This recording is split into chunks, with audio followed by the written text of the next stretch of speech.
মিথ্যা কথা বলে ঈমান নষ্ট করা যাবে না। সত্য যেটা সেটা বলবো। ছেলে বাঁচবে কি বাঁচবে না, ছেলে থাকবে কি থাকবে না, ছেলের নিরাপত্তা দেওয়ার দায়িত্ব আমার মালিকের। মালিকের উপরে ছেড়ে দিলাম। আমি মালিকের উপরে ভরসা করে সত্য কথা বলবো, মিথ্যা কথা বলে ঈমান নষ্ট করব না। জোরে বলুন সুবহানাল্লাহ। তাই বললেন, ভাই আমার বাড়িতে একটা বাচ্চা আছে, ওই বাচ্চাটাকে একটু গোপন করে লুকিয়ে রাখা। এজন্য যে ফেরাউন ঘোষণা করেছে কোনো বাচ্চা বাঁচাবে না, বেটা ছেলে শুনলেই মেরে ফেলে।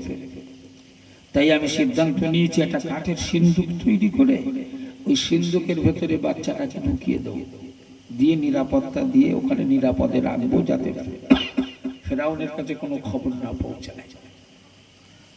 আচ্ছা বলো দিন, ছুতের মিস্ত্রি এই খবর পেয়েছে, ও ডান চোখ আর দাঁড়াচ্ছে, ডান চোখ লাফাচ্ছে। এই খবর যদি আমি বাদশার কাছে দিতে পারি একবার, তাহলে পুরস্কার যা পাবো 14 গোষ্ঠী বসে খাবো, তবু ফুরাবে না।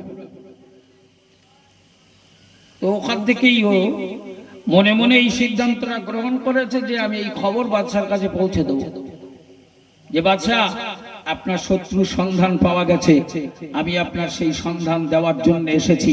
এই খবরটা দিলেই আমাকে মালামাল করে দেবে, আমি এত পুরস্কার পাবো যে আমার 14 পুরুষ বসে খাবে, তবু ফুরবে না। এই সিদ্ধান্ত নিয়ে মনে মনে ভাবছে বাদশার কাছে যদি এই খবর পৌঁছাতে হয়, তাহলে বাড়িটাকে চিনতে হবে। ওই ছেলে, এই যে বুবু এসছে, কোন ঘরে সেই